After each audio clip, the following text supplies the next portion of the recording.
¿Qué tal, amigos? Bienvenidos a su programa de análisis y geoestrategia Asuntos Exteriores. En la actualidad, las Fuerzas Armadas españolas tienen desplegados 3.000 efectivos en el exterior en 18 misiones internacionales. Nunca en la historia moderna España había alcanzado semejante nivel de esfuerzo de solidaridad en la seguridad colectiva. Sin embargo, nunca en los últimos 200 años España dedicó menos recursos materiales y humanos a su defensa. El presupuesto de defensa para 2017, recientemente aprobado, es un jalón más en el proceso de desarme de España.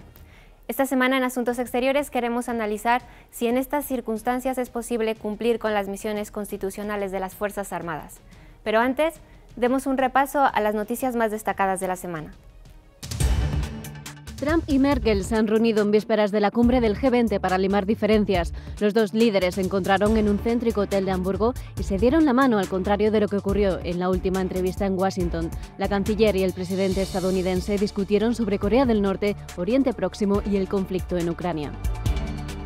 El director de la Oficina de Ética del Gobierno de Estados Unidos, conocido por sus críticas al plan del presidente Trump para desligarse de sus negocios privados, ha anunciado su dimisión en una breve nota en la que no ha explicado los motivos. Deja el cargo 6 meses antes de que expire su mandato. Los jefes de Estado y de Gobierno del G20 se reúnen en Hamburgo, liderados por Merkel, con el reto de afianzar la cooperación multilateral, a pesar de la presencia de Trump. Es el primer encuentro del mandatario estadounidense con Putin, después de haber endurecido su discurso hacia Rusia. La OTAN y Rusia han acordado celebrar una nueva reunión a nivel de embajadores el próximo 13 de julio. El secretario general de la alianza insistió hace unas semanas en el interés de los aliados en que Rusia les informe de sus próximas maniobras militares. Al menos 123 miembros de las Fuerzas Armadas de Venezuela han sido detenidos por cargos como traición, rebelión y deserción desde que comenzaran en abril las protestas contra el régimen de Maduro. Es la imagen más clara de la insatisfacción y la disidencia dentro de las filas militares de Venezuela.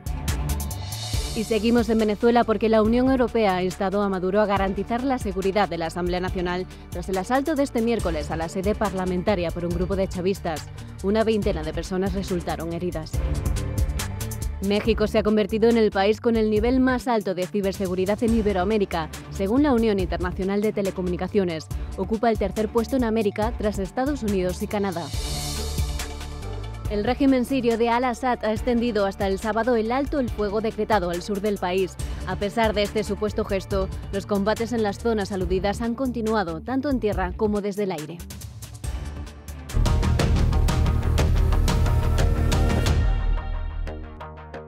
No debería preocuparnos la reducción del gasto en defensa si no fuera porque desde que la democracia se instauró en España en 1977, hace ahora 40 años, ha habido un nivel de inseguridad e incertidumbre mayor.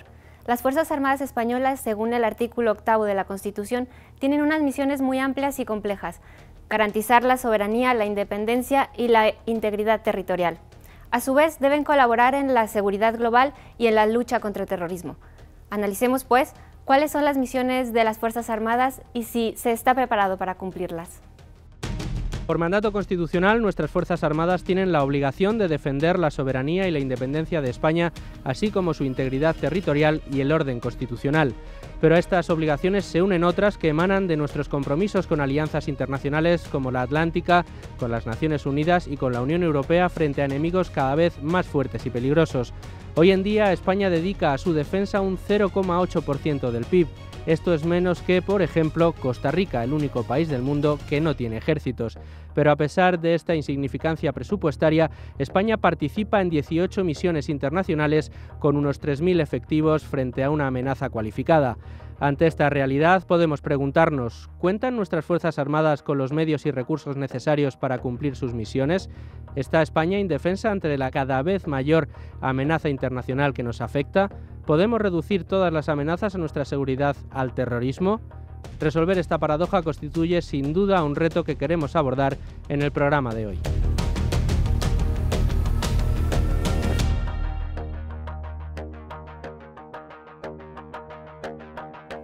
Y bueno, ya estamos de lleno en nuestra entrevista. Esta vez entrevistamos a Enrique Navarro de MQ Global Net. Nada más que 20 años de experiencia en el Ministerio de Defensa y hoy analista y experto en temas de defensa y seguridad. Muchas gracias por estar con nosotros. Gracias a vosotros. El tema de hoy sin duda apasionante y muy interesante, las misiones constitucionales de las Fuerzas Armadas. Quiero empezar con una pregunta que sin duda es controversial. España gasta el 0,8% del PIB en defensa y, por ejemplo, países como Costa Rica, que no tienen ejército, gastan más, el 1%.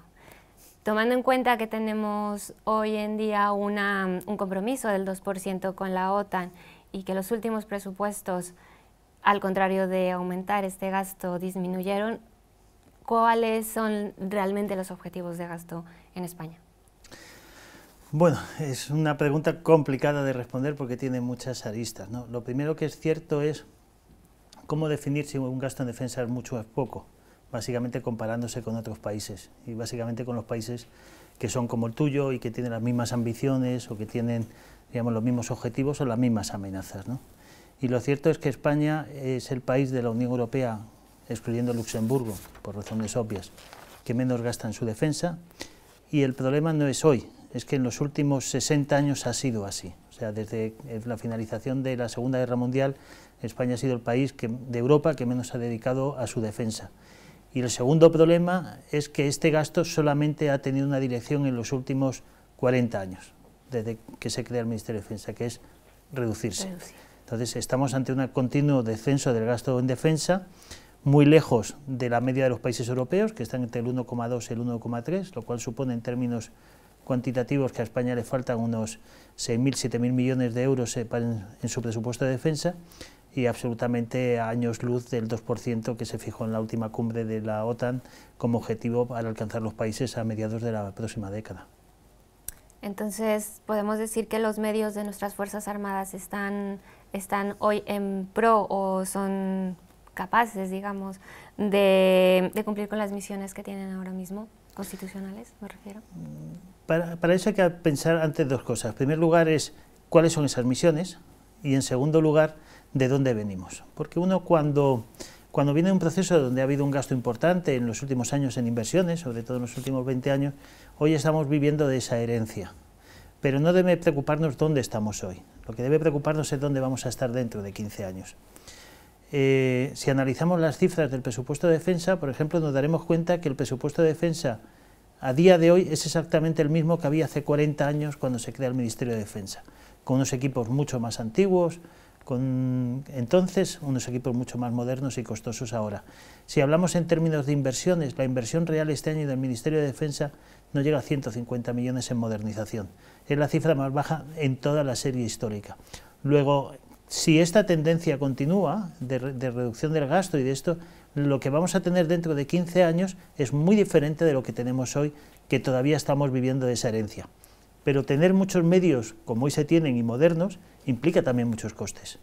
Hay que tener personal preparado para operarlos, hay que mantenerlos, hay que tenerlos en operación, y a día de hoy los niveles de operación de esos equipos tan costosos que se han pagado con el esfuerzo de todos los españoles, con sus impuestos, pues muchos de ellos no están en condiciones de ser operados realmente por estas drásticas reducciones. La política de defensa es la política en España que más se ha reducido en los últimos 40 años. Siendo la política vertebradora y la política de Estado, nos encontramos que la única política que realmente ha ido perdiendo peso en España ha sido la política de defensa. Cuando tenemos más amenazas, cuando estamos en más organizaciones internacionales, cuando estamos en más misiones internacionales, o sea, justamente cuando todo debería indicar que deberíamos estar gastando más, somos los que menos gastamos. Y eso es un contrasentido que debería hacernos reflexionar, uno, si realmente debemos hacer todo lo que hacemos, o dos, si no realmente deberíamos hacer un esfuerzo de explicación a la sociedad española y de por qué hay que gastar más en defensa y entender cuáles son los beneficios que para la sociedad se deriva de esas decisiones. Pero políticamente, como nunca ha estado en la agenda de los diferentes gobiernos, porque es muy difícil de vender una política que no tiene actualidad. O sea, es muy difícil justificar unas inversiones para algo que puede ocurrir o que nunca puede ocurrir. Pero lo que no nos damos cuenta es que cada día que pasa que no tenemos un conflicto o cada día que pasa que estamos haciendo algo, estamos cumpliendo con los objetivos de la seguridad. El objetivo de invertir en defensa es que nada pase. Y por tanto sí tiene esa inmediatez, pero quizá eso no se vende porque creemos que la seguridad es gratis, porque creemos que realmente no es necesario tener esos aviones patrullando nuestros cielos, tener a nuestras tropas en misiones internacionales luchando contra el terrorismo, tener a los buques en el Mediterráneo salvando vidas. Eso no es gratis y eso requiere de un gran esfuerzo. La seguridad no es gratis, nos cuesta mucho y seguramente debería costarnos mucho más, porque muchas de las amenazas simplemente las ignoramos, pero están ahí. Hoy en día tenemos más riesgos y más inseguridad que hace 20 años y sin embargo gastamos la mitad. Esa es la reflexión que deberíamos hacer. Hablando en números reales, ya no relativos, ¿cuánto realmente se gasta en defensa? ¿Cuánto realmente se gasta en pagar lo que se trae de herencia y hacia dónde vamos? Siempre ha sido una pregunta complicada, porque la gestión del Ministerio de Defensa y de las Fuerzas Armadas es complicada por sus distintas fuentes de financiación, ¿no? Si hablamos en términos reales y juntamos todo el dinero que se gasta a lo largo de un año como este en el que estamos ahora, incluyendo el coste de las misiones internacionales, que son 700, 800 millones, el pago de la deuda acumulada por los grandes programas que todavía están por pagar y que ya se terminaron de ejecutar, o sea, va a haber programas que no se habrán pagado y aquello que compramos ya no estará operativo. Si juntamos todo eso, estamos hablando de en torno a los 8.300, 8.400 millones de euros, que es ese 0,8% del PIB. Luego podrán explicarnos que si hay otros gastos. Lo cierto es que España dedica a su defensa una cantidad que en comparación con otros países es muy inferior. Pero si hablamos en términos de cuánto de esos recursos van realmente a la calle, porque como decía, hay muchos gastos que se están dedicando para pagar carros que se compraron en el año 97, fragatas que se firmaron en el 99, aviones que se compraron en el año 96, luego por tanto, si quitamos eso que es pagar la herencia, ¿qué es lo que nos queda? Cero. A día de hoy y durante ya muchos años, el esfuerzo inversor del Ministerio de Defensa, aparte de pagar esas deudas, es realmente ridículo. Y por tanto, a donde vamos es a un escenario donde una vez que se paguen esas deudas, si no se mantiene o se incrementa el gasto, donde vamos es a una paulatina desaparición de los equipos y por tanto de las Fuerzas Armadas. Y no olvidemos que para pagar lo que se debe ya tenemos que incrementar el presupuesto de defensa en un 30% en 2 o 3 años, solo para pagar lo que se debe. Con lo cual es muy difícil explicarle a la sociedad que además de ese esfuerzo que ya está amortizado, hay que gastar para llegar a un porcentaje que para todo el mundo parece algo irreal. Vamos de nuevo a las misiones constitucionales de las Fuerzas Armadas. Recientemente se celebró el 40 aniversario de la creación del Ministerio de Defensa y la ministra destacó que una de las principales misiones de las Fuerzas Armadas debe ser la defensa de la integridad territorial. Mi pregunta es, ¿cree desde su punto de vista esto quiere decir que implica la defensa ante un posible conflicto secesionista como por ejemplo el de Cataluña? Bueno, sobre esto ya hay demasiada polémica.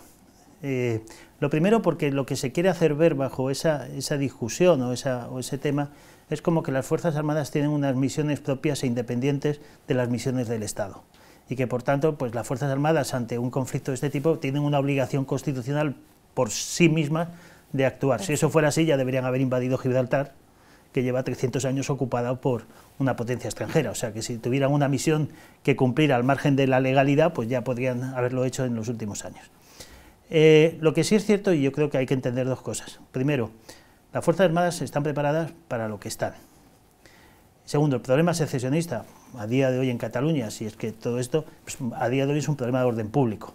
Es un problema que sinceramente no creo que más allá de los Mossos de Escuadra o como mucho de la policía necesite de mucho más esfuerzo porque realmente no es, diríamos, un movimiento que tenga un apoyo social grave. Cosa distinta sería que los bienes o la vida de las personas que no participan, que viven en Cataluña, españoles que no participan de ese proceso, se vieran amenazadas por un conflicto civil. Eso es una situación distinta. La misión fundamental de las Fuerzas Armadas es proteger a los españoles allá donde estén, y si una parte de los españoles se sintiera amenazada ante una provocación o un conflicto civil en Cataluña, obviamente en Cataluña o en cualquier otro sitio.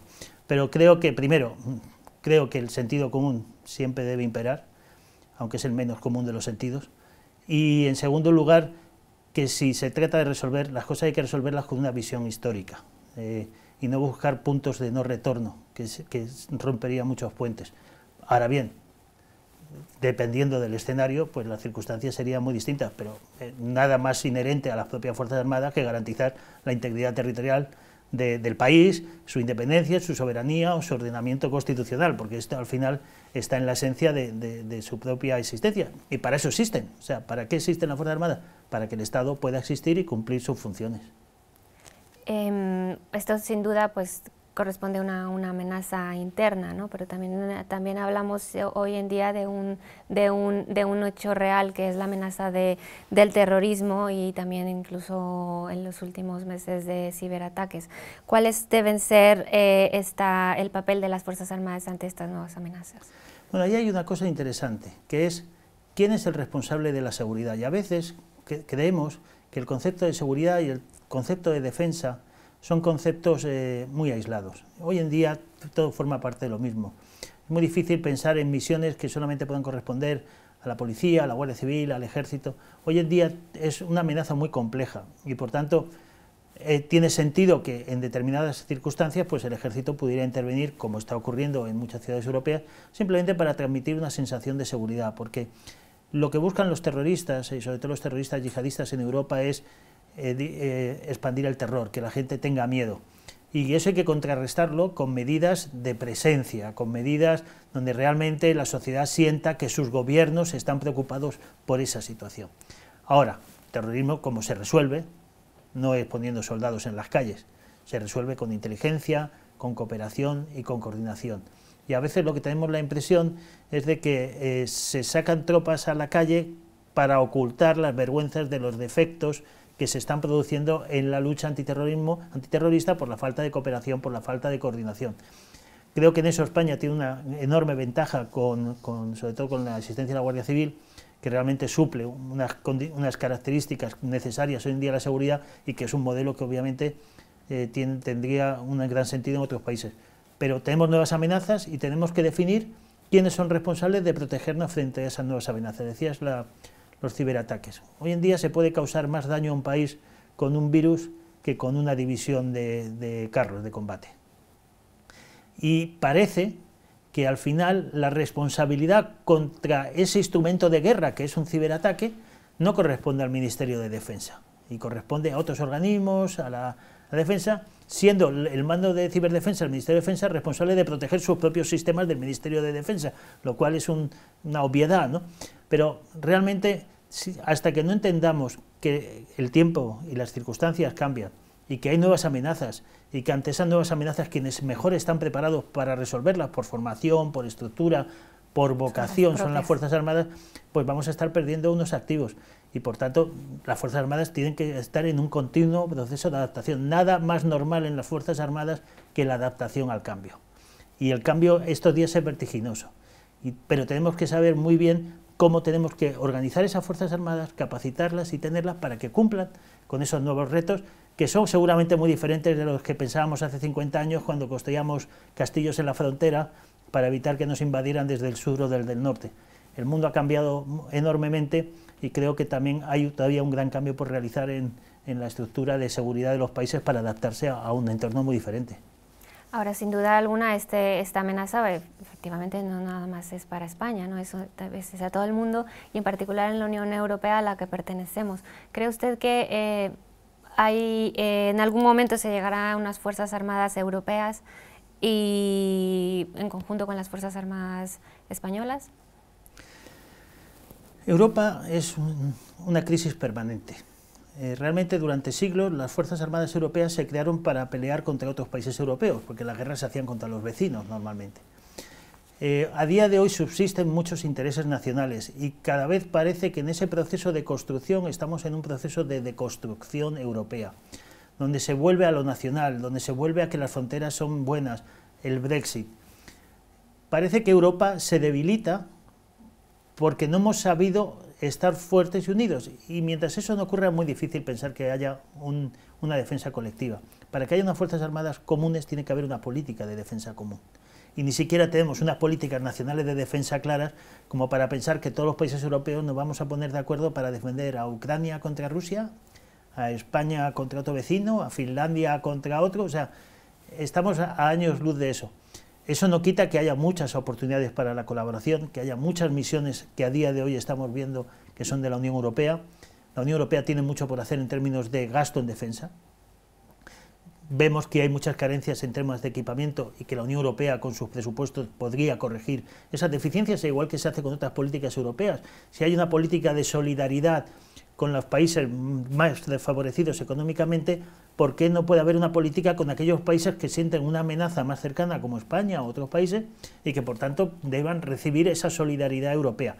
Esto obviamente se puede ver visto como una manera de sacar dinero adicional, pero en el fondo Europa, como las naciones, se construyen con la solidaridad de los que más tienen con los que menos tienen, de los que están menos amenazados con los que están más amenazados. A partir de ahí hay un campo enorme para la colaboración. Creo que la llegada de Macron, esta especie de salvador europeo que ya veremos, pues parece anunciar esa tendencia a una Europa fuerte, continental, fuerte en defensa.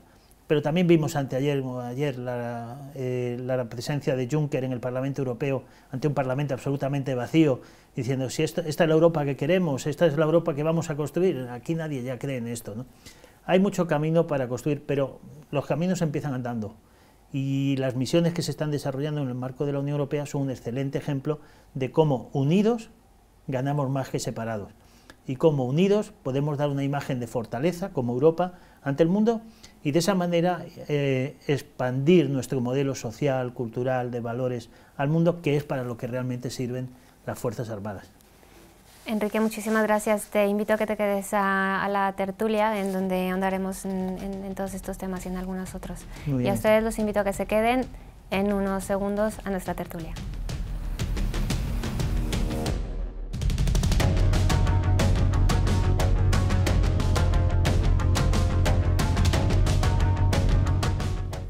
Bueno, entramos de lleno a nuestra tertulia. Tenemos hoy un panel de lujo. Tenemos a Jesús de Salvador Cerdán, director del Instituto de Estudios Estratégicos e Internacionales de la Universidad Católica de Valencia. Muchísimas gracias por estar con nosotros. A vosotros. Tenemos a Álvaro de Silva, analista de Artículo 30 y profesor de la Universidad Francisco Vitoria. Muchísimas gracias por estar con nosotros.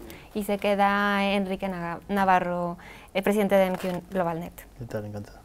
Pues bueno, en este programa, con motivo del 40 aniversario de la creación del Ministerio de Defensa, y quiero hacerles una pregunta, ya que tenemos aquí a dos generaciones muy bien representadas, especialistas en temas de defensa. ¿Qué significa o qué ha supuesto estos 40 años de la creación del Ministerio de Defensa? Duro. Pues bueno, yo creo que muchos cambios, ¿no? Cambios a nivel operacional, a nivel técnico, ¿no? Pues por lo que ha supuesto la integración en los diversos organismos internacionales, como puede ser la OTAN, ¿no? De la que hemos cogido muchos procedimientos, de la que hemos, nos ha permitido, digamos, colaborar con muchísimos países con los que antes no colaborábamos, ¿no? Cambios a nivel material, ¿no? Evidentemente ha habido una cierta modernización. Otra cosa es que luego esa modernización, pues como ha dicho antes Enrique en la entrevista, haya permitido incorporar todos los materiales que deberíamos haber incorporado en los números que se deben incorporar, pero quieras que no, pues ha habido una cierta modernización.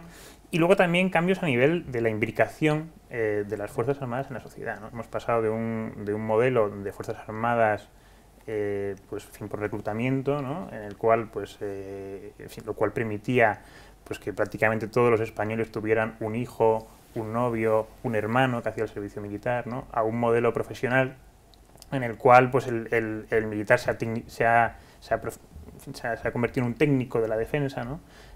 Lo cual pues a lo mejor tiene ciertas ventajas, en el sentido de que es verdad que los medios de que disponen hoy las Fuerzas Armadas requieren profesionales muy capacitados, pero por otro lado también quizá eso también haya provocado una pérdida de visibilidad de los militares, ¿no?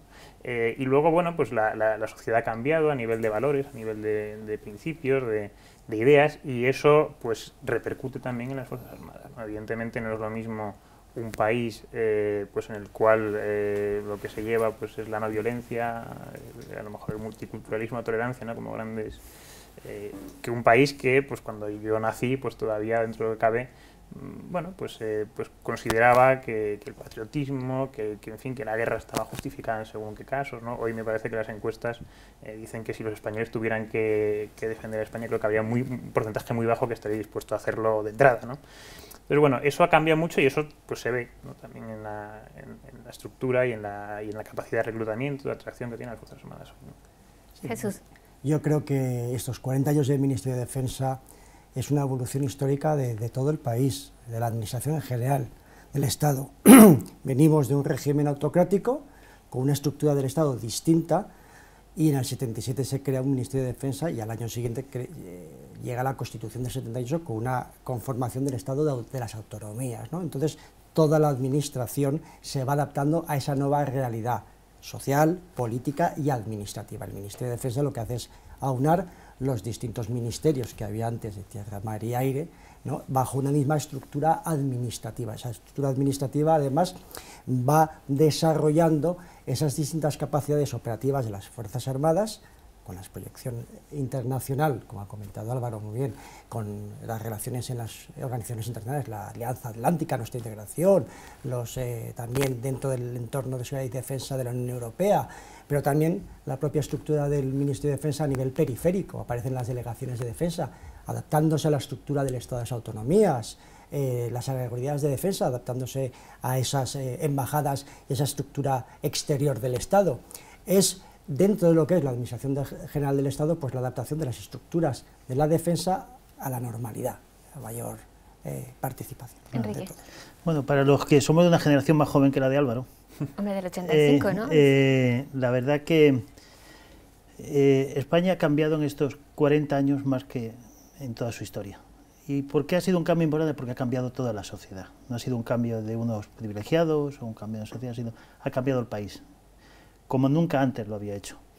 Y si ha habido algo que haya cambiado más que el país, han sido sus Fuerzas Armadas. En el año 77, cuando se crea el Ministerio de Defensa, veníamos de una dictadura militar, donde los militares controlaban absolutamente todo lo que ocurría en el país, y donde ni siquiera existía el control político de los militares, de tal manera que lo primero que se consigue con esa creación del Ministerio de Defensa es supeditar el poder militar al poder civil.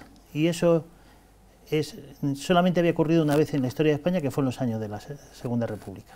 Y eso es un cambio trascendental, porque España deja de ser un país que no está tutelado por un determinado sector de la sociedad que tiene unos determinados ideales. A partir de ahí podemos destacar muchos hitos importantes. Las Fuerzas Armadas detienen un golpe de Estado contra la democracia. Y eso implica la demostración de que las Fuerzas Armadas, viniendo de donde venía, fueron las primeras en adaptarse a un cambio al que muchos partidos políticos tardaron mucho más. O sea, al Partido Socialista le costó entender que había que entrar en la OTAN, otro cambio importante, la entrada en la Unión Europea, la participación en operaciones internacionales, con la operación en Angola, creo que fue la primera, en el 88-89, donde España empieza a proyectarse hacia el exterior. La profesionalización de las Fuerzas Armadas, ya la defensa no es cuestión de todos los españoles, sino de personas que deben tener un sueldo porque están al servicio de la sociedad. Y todo esto ha sido un proceso increíble de cambio. Y si vemos de dónde venimos y dónde están, lo que no se entiende muy bien es por qué la sociedad no ha sido capaz de reconocer el enorme sacrificio y el cambio y la adaptación que han hecho las Fuerzas Armadas, que lo han hecho además en el entorno económico más complejo de todas las administraciones públicas. Yo creo que hoy en día, en estos 40 años, si a alguien hay que hacerle un homenaje más que a los gobiernos o a los políticos, son a los militares y al personal civil del Ministerio de Defensa, ¿no? Porque realmente lo que han hecho por este país y los sacrificios que han dado en términos de vidas humanas no tienen un parangón con ningún otro sector de la sociedad. Entonces, creo que es un momento de recuerdo y de entender lo que ha sido el cambio brutal, trascendental de este país y cómo las Fuerzas Armadas han sido capaces de liderar y de ser adalides de ese cambio, ¿no? Eso me parece esencial. El actual secretario general del Partido Socialista, Pedro Sánchez, ha abierto un debate desde mi punto de vista interesante, que decía que es posible o es necesaria una reestructuración del Ministerio, tanto el Ministerio como las Fuerzas Armadas, básicamente desapareciéndolas. ¿Qué piensan a este respecto? Bueno, yo creo que para creer en tus Fuerzas Armadas tienes que creer en tu país. Y si no tienes muy claro que tu país es lo que es, pues es muy difícil acabar de comprender para qué necesitas unas Fuerzas Armadas. Pero yo no quiero entrar en la parte política, que me parece que pues, podemos decir claramente que es una memez, pero bueno, tampoco quiero yo pasar de una crítica de ese tipo, ¿no? Pero sí creo que abre un debate interesante. ¿Para qué sirven las Fuerzas Armadas hoy? ¿Las Fuerzas Armadas tienen sentido como están hoy? ¿Estamos ante amenazas diferentes? ¿La sociedad percibe que esas amenazas para las que tenemos aviones de combate, fragatas, submarinos, realmente existen?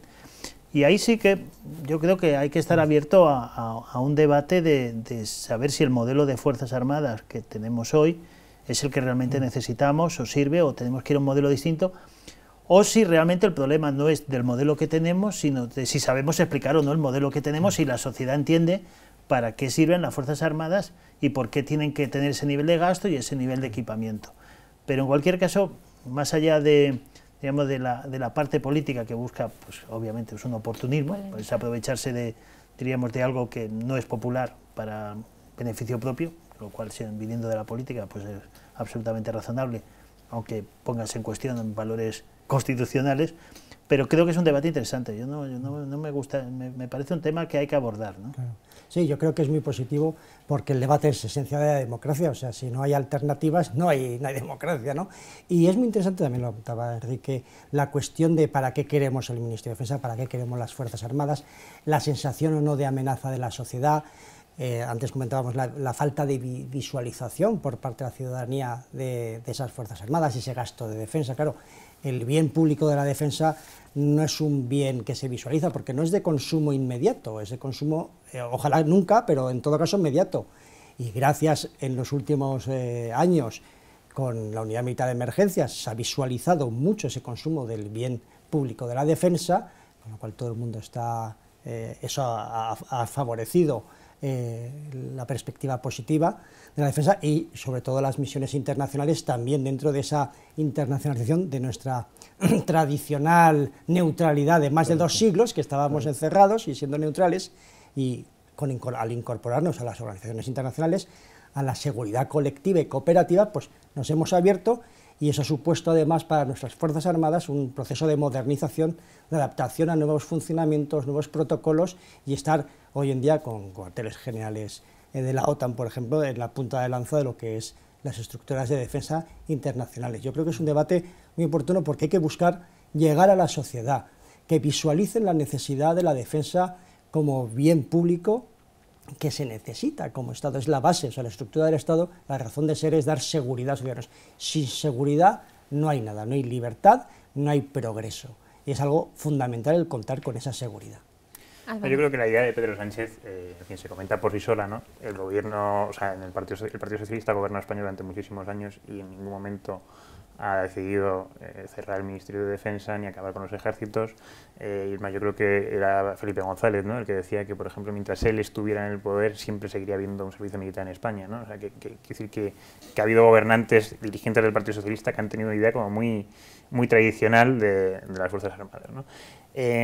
Claro, en la medida en que la declaración de Pedro Sánchez ayuda a estimular el debate sobre el modelo de Fuerzas Armadas, bueno, pues bienvenido. O sea, dicho eso, yo añadiría una cosa a lo que han dicho mis contertulios, ¿no?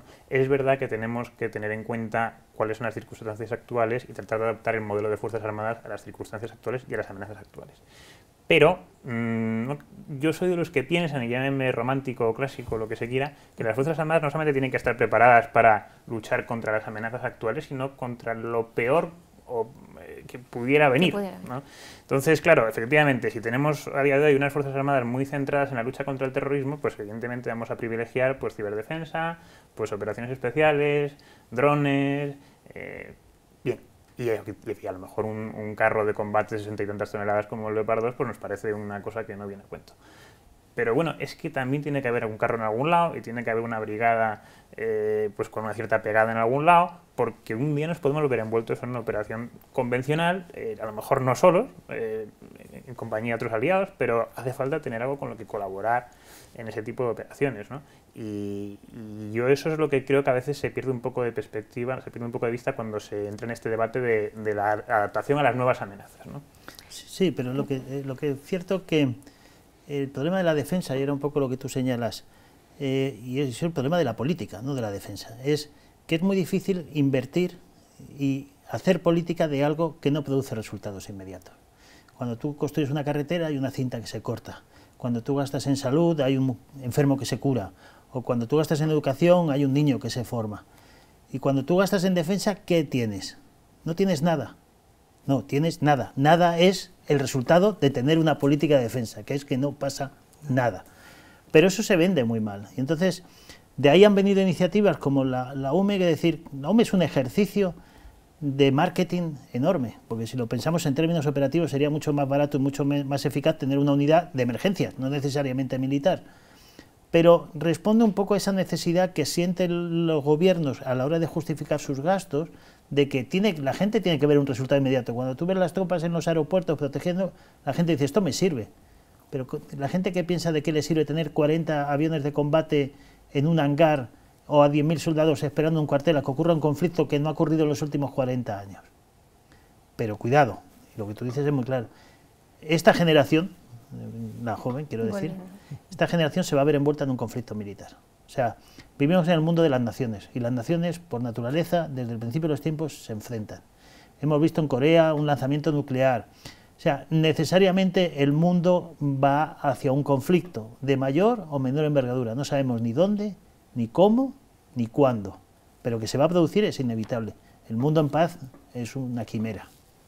Entonces, ¿de qué estamos hablando? Cuando el presupuesto de defensa no es suficiente, vemos por otro lado que la sociedad no reconoce de alguna manera estos esfuerzos y, bueno, quiero citar la ministra de Defensa constantemente, dice que sin defensa no hay seguridad y lo repite, yo estoy de acuerdo en la idea, pero la sociedad no lo percibe. Entonces estamos hablando más de un problema del modelo de gestión de las Fuerzas Armadas del Ministerio.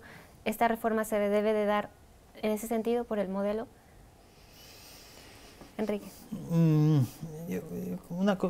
Estamos en el mundo de la política. La gestión, digamos, es importante, pero no trasciende. Evidentemente, yo creo que venimos de donde venimos, ¿no? Y la percepción que se tiene de las Fuerzas Armadas cuesta mucho cambiarla porque venimos de una historia que la lastra de alguna manera. Y aunque muchos son los cambios, la mayoría de esos cambios no se reconocen todavía. Falta mucha didáctica, ¿no? Pero los cambios se producen, o sea, lo que no podemos esperar son grandes resultados. Pero España gasta poco en defensa, y lo he dicho antes, es que nunca ha gastado España menos en defensa que cuando la dictadura. Una dictadura militar que gastaba poco en defensa. Quiero decir que es que hay una tradición, como tú decías, de que España vive al margen del mundo y que puede vivir al margen de los problemas. Y eso es lo que hay que luchar en España. Todo lo que tenemos en España es consecuencia de que los españoles nos creemos que si no nos metemos con nadie, nadie se va a meter con nosotros. Esto es muy importante, el modelo de nación, modelo de país que queremos. ¿Qué país queremos? Un país encerrado, aislado, que creemos estar a salvo, pero que realmente nadie está a salvo en este mundo, o un país que ejerza liderazgo, que sea marca España, que exporte, que tenga influencia, que tenga retornos industriales. ¿Qué modelo queremos? Claro, entonces, en función del modelo de país que queremos, tenemos que tener unas consecuencias, y una de ellas es fundamental en la acción exterior, las Fuerzas Armadas. Si queremos ser un país líder, un país que decida en Europa y por supuesto en el mundo, y que venda un modelo de crecimiento, de estado del bienestar, y que seamos ejemplo, por ejemplo, de Iberoamérica, que es uno de nuestros grandes espacios y entornos, pues tenemos un poco que tener unas Fuerzas Armadas proactivas, preparadas, y que yo creo que cuando se habla un poco este debate de... Yo a veces me quedo después con la sensación de que se transmite un poco la sensación al que nos escucha de que puedan estar falta de preparación, fíjate, que es una cosa que a mí me preocupa. Y yo lo que veo es que hablabais del tipo de amenazas y de conflictos que hacia los que vamos generalmente son el conflicto asimétrico, ¿no? No es el convencional de rusos, soviéticos contra norteamericanos, las divisiones de tanques contra helicópteros y aviones occidentales, es un conflicto asimétrico. Y en el conflicto asimétrico hay un elemento fundamental, que es el factor humano. En todos los conflictos asimétricos que ha habido, en el siglo XX tenemos el ejemplo famoso del Vietnam, tenía la logística toda la del mundo los norteamericanos, tenía toda la industria bélica del mundo, pero en cambio el factor humano del soldado vietnamita, que estaba convencido de lo que hacía, frente a la sociedad americana, que no respaldaba esa acción o le supuso cierto cansancio el mantener ese esfuerzo bélico, hizo que el factor humano fuera determinante. Yo creo que en nuestras circunstancias el factor humano, la formación de nuestras Fuerzas Armadas es muy importante, están muy bien preparadas y, como comentábamos, esas misiones internacionales les han estado estar operativas y preparadas para todo tipo de conflictos. Álvaro. No, bueno, vamos a ver, evidentemente el modelo de país es muy importante. Yo creo que los tres que estamos aquí tenemos claro que nos gustaría un país que de alguna manera liderase, o por lo menos estuviera en el grupo de los países que de alguna manera, pues, en fin, dejan huella, ¿no?, en la comunidad internacional. Pero eso no es ni el caso de la mayoría de la sociedad española ni el caso de ninguna de las fuerzas políticas españolas. O sea, básicamente la política exterior en España se trata como algo de lo que obtener réditos internos, ¿no? Entonces, pues si en un momento dado nos hemos metido en un conflicto pues poco popular, pues se puede conseguir rédito interno yéndose de prisa y corriendo, ¿no? No porque alguien haya hecho un análisis de política internacional, sino porque alguien ha hecho un análisis de política interna, ¿vale? Y aparte de eso, pues los grandes objetivos en política exterior de España, pues ya sabemos cuáles son, pues cumplir con el déficit de Bruselas y más o menos que, hombre, no nos miren demasiado mal ni en la OTAN ni en los grandes organismos en los que estamos. O sea, cumplir con nuestra parte, ¿no? Entonces, desde esa perspectiva, pues claro, evidentemente, pues con las Fuerzas Armadas que tenemos, pues más o menos nos dan, siempre y cuando no nos pidan todo lo que hemos comprometido a la vez, porque yo creo que el día que nos lo pidan todo, no va a haber, ¿no? Pero bueno, entonces claro, esto es una cuestión de política, es una cuestión de decisiones políticas. Queremos un país que lidere, bueno, pues entonces habrá que gastar más. Queremos un país que esté, pues simplemente cumpla con su parte estricta en los organismos internacionales, bueno, pues podemos ir como estamos. Sí, pero fíjate que yo creo que a veces los españoles somos los más antichoministas del mundo, ¿no? Y no nos damos cuenta de lo que significa España. Y cuando uno ve, por ejemplo, este es un país que recibe 70 millones de turistas. O sea, es un país modelo de convivencia donde viene la gente.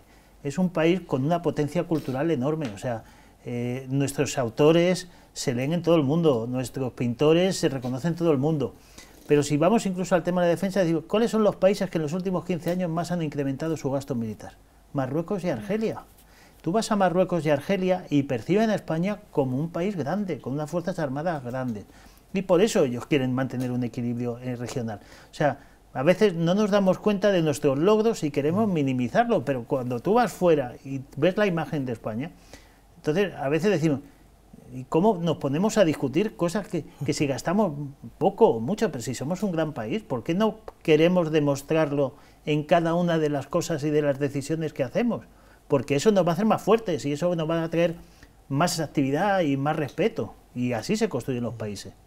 Y que sigan pensando argelinos y marroquíes que somos un potente somos, país, ¿no? sí, Por el claro. efecto disuasorio. Que no lean el presupuesto, por favor. Pero fíjate ahí, un poco es la escalada esa que hay de armamentos un poco entre Argelia y Marruecos, que son competidores regionales y que es un poco nuestro... Claro, pero... el norte de África que se desestabiliza algún día y tengamos ahí algún problema. Piensa que Egipto era un país muy estable, Irak era un país muy estable, Irán era el país más moderno del mundo árabe. Libia, los índices nos igualaba. Claro, o sea, ¿quién nos dice que mañana no podemos tener en nuestra frontera sur un cambio?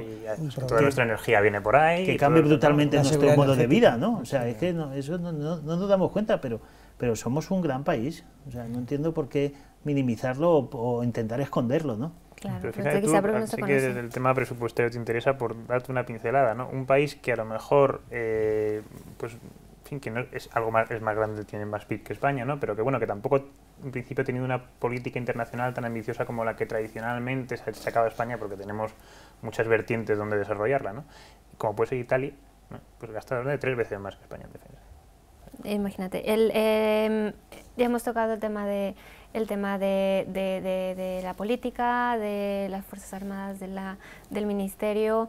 Ahora hay otro punto que quiero importante, la industria de defensa. La industria de defensa en España, en cuanto a impacto económico y tecnológico, ¿qué significa desde vuestro punto de vista? Álvaro. Bueno, yo las últimas cifras que he visto de TEDAE, ¿no?, que es donde se agrupa la mayoría de las empresas de defensa, pues hablan de que se han facturado pues del orden de 10.700, me parece, millones de euros, ¿no? Es un sector que da empleo al orden de 55.000 personas, que es en el que, digamos, están integradas las empresas punteras a nivel industrial en España. Lo poco que nos queda en industria, pues en buena medida es industria que de alguna manera tiene que ver con lo militar. Es cierto que de esa facturación probablemente la mitad, en torno a la mitad, viene directamente de la defensa y la otra mitad de actividad civil de esas empresas, ¿no? Pero yo creo que es un sector realmente que bueno, muy dinámico y que tiene una gran capacidad de aportar trabajos de alto valor añadido, ¿no? Piénsese, por ejemplo, lo que es la construcción del S-80, ¿no? El nuevo submarino, que bueno, algún día llegará, no sabemos cuándo, pero algún día llegará. Bueno, y es verdad que se ha criticado mucho porque hemos tardado muchísimo tiempo en hacerlo y porque hemos tenido muchos problemas y ha habido que llamar a los americanos para que nos corrijan algunos planos. Pero bueno, es que es así como se aprende, ¿no? Y es así como al final se consigue un saber hacer, ¿no? Un know-how, como dicen ahora, que nos permite, pues en un momento dado, posicionarnos en un campo estratégico y decir, bueno, pues España es de los pocos países que es capaz de hacer un submarino de forma bastante autónoma, ¿no? Entonces yo creo que eso vale la pena y hay que conservarlo y promoverlo en la medida de lo posible. Y lo que a veces se critica, ¿no? Que España no está en investigación, en desarrollo y en este tipo de tecnologías. Yo creo que, además, que está en ello. El problema además es que los ingenieros españoles son muy buenos, se lo rifan, o sea, y lo que pasa es que se van fuera, ¿no? Bueno, aunque aquí yo creo en el tema de industria de defensa, Enrique es el mayor experto de los de aquí y de parte de España, por no decir toda. Yo creo que es fundamental una industria de defensa por razones obvias de autonomía en la política de decisión, es decir, si yo soy en cuanto a industria de defensa dependiente de terceros países, esa soberanía que debo de garantizar, esa integridad y esa independencia, pues la tengo limitada, la tengo cortada. Es fundamental en una industria de defensa para tener autonomía en la decisión política de mi política exterior.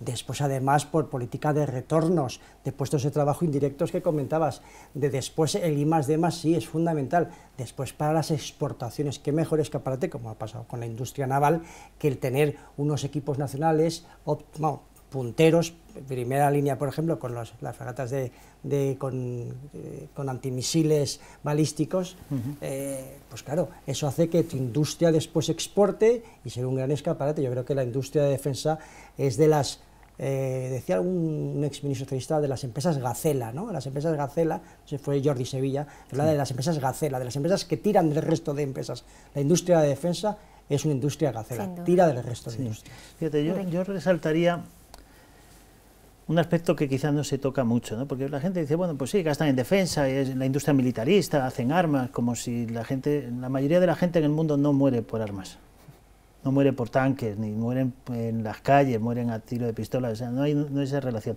Pero hay un dato importante, porque existe la industria de defensa, hay una ingeniería naval en España de primer nivel, hay desarrollos de software.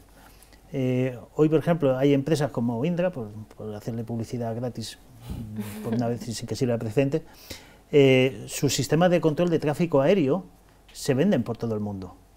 Nuestras ingenierías se venden por todo el mundo. Y, por tanto, esa inversión que se hace en defensa en la industria española tiene un impacto no solamente en la industria de defensa. Pero hay que decir una cosa y también hay que ser muy claro.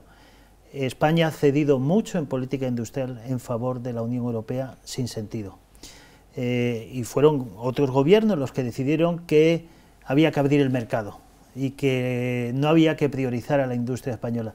El contribuyente español nunca va a entender que el dinero de la defensa se dedique a irse a los bolsillos de otros países cuando aquí existen unas capacidades.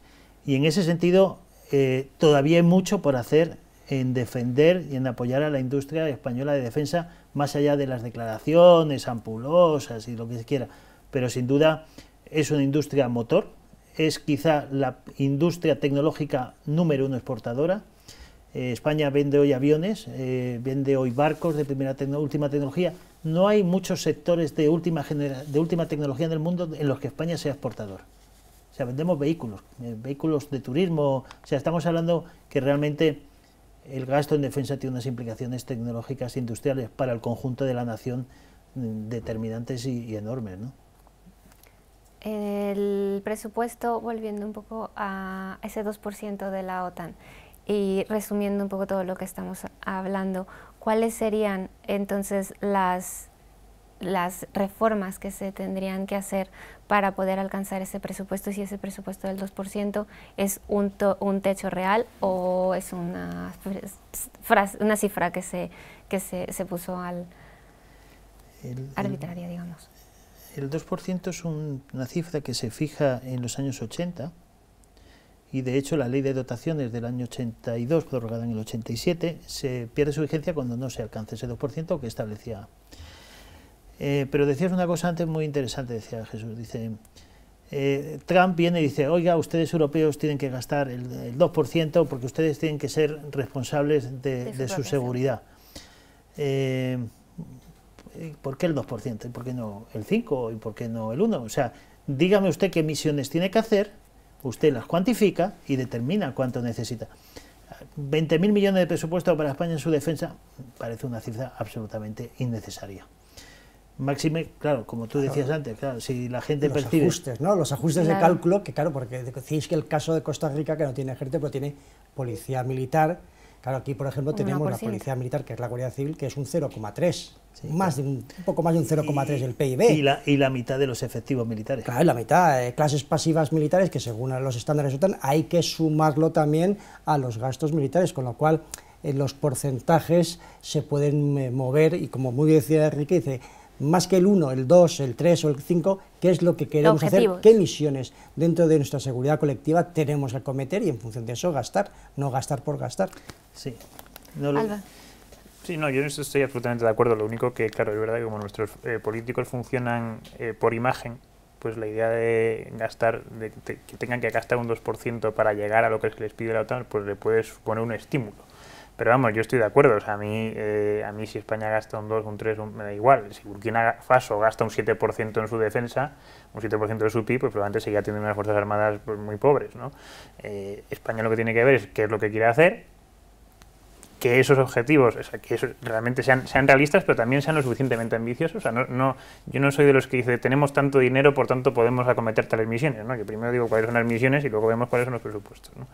Entonces, y bueno, y luego hacer el esfuerzo, ¿no? Yo personalmente creo que se podría hacer bastante más de lo que se hace, pero claro, eso implica primero poner orden en casa, ¿no? En general, y luego pues con los gastos que se eviten, pues desde luego yo creo que se podría hacer mucho más, ¿no? A mí particularmente me llevan un poco los demonios, ¿no? Cuando por ejemplo uno se da cuenta de que al gobierno no les cuesta nada sacar 40.000 millones de euros de la noche a la mañana para salvar no sé qué banco y luego no hay dinero para modernizar el Príncipe de Asturias, que era el buque insignia de la flota y el que digamos daba sentido a la armaria de la Armada, que es mucho más barato que salvar a muchos bancos, ¿no?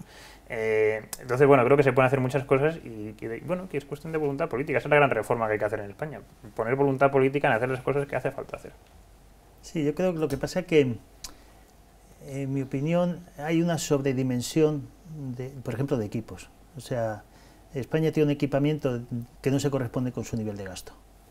Tiene los mejores aviones, los mejores buques, los mejores carros, los más modernos que ningún país europeo, pero gasta la mitad. ¿Y qué ocurre? Que al final tenemos unos equipos que no podemos usar. Tenemos los aviones que no vuelan, los carros que no se mantienen, los barcos que no pueden salir a la mar, no tenemos las tripulaciones, no tenemos los pilotos. Entonces todo es una especie de apariencia, de marketing, pero que no es real. Al final, ¿por qué no podemos tener unas fuerzas armadas que sean reales, que lo que tengamos sabemos que funciona y no pensar, no, vamos a comprar una nueva generación de aviones de combate, pero si no ha sido capaz de terminar la anterior y la anterior la tiene en tierra? O sea, vamos a poner un poquito de realismo y con ese realismo se pueden hacer muchas más cosas. Enrique, perdón, yo creo que es verdad que tenemos un sobreequipamiento en relación al nivel de gasto que tenemos, pero no creo que tengamos un sobreequipamiento. Es decir, en Argelia, pues lo que decíamos, hay Sujois 30, ¿no? Que son aviones bastante más modernos que nuestros F-18, y en Marruecos los F-16 del último bloque pues también son probablemente mejores. Entonces, ¿hace falta un avión moderno de combate en España? Sí, y que además esté llevado a sus últimas evoluciones, es decir, con el radar bueno y con... Pues sí. Ahora, lo que pasa es que eso efectivamente requiere un dinero, y lo que hace falta es aumentar el presupuesto, no decir, como tenemos demasiado material, reducimos, porque es que no se puede reducir más. Ahí también, que cuando hablabais de marketing, eso en términos estratégicos militares se traduce en disuasión. O sea, envías un mensaje que tú tienes un equipamiento. Los conflictos tienen una escalada, no se producen de un día para otro. Entonces, en toda escalada, el tener ese equipamiento te da tiempo a reaccionar. También es verdad que hay un tema de ratios, de misiones, no misiones, que claro, cuando uno, por ejemplo, hace la ratio y dice, para una nómina de 155.000 efectivos tenemos 3.000 y pico efectivos en misiones internacionales, que supone un 2% aproximadamente, cuando, por ejemplo, uno entra en el Ministerio de Defensa de Reino Unido y ellos para un ministerio, unos 190.000, tienen casi 15.000, es una ratio de un 8%, ¿no? Entonces, pues sí, es también fijar claramente las prioridades, qué es lo que queremos priorizar, si misiones que se visualicen como las internacionales y la UME, que es un efectivo de 3.000 y pico efectivos, una gran unidad, para que se visualice, o queremos tener una fuerza de acción conjunta con gran potencia y que reaccione frente a esas amenazas, por ejemplo, de un posible futuro norte de África desestabilizado. Hay que priorizar muy bien lo que queremos y cuáles son nuestras futuras posibles amenazas. Claro. Sí. Entonces, perdón, que se nos ha terminado el tiempo. Para concluir, más que una reforma de las misiones de las Fuerzas Aéreas, sería una reforma de los objetivos y de lo que queremos alcanzar con esas Fuerzas Armadas para poder modificar el presupuesto, para modificar el modelo e incluso replantearse el modelo del propio ministerio, ¿no? Muchísimas gracias por estar con nosotros, los invito seguramente a una próxima tertulia y a ustedes muchísimas gracias por vernos, nos vemos el próximo viernes en punto de las 22 horas por el 125 de Movistar.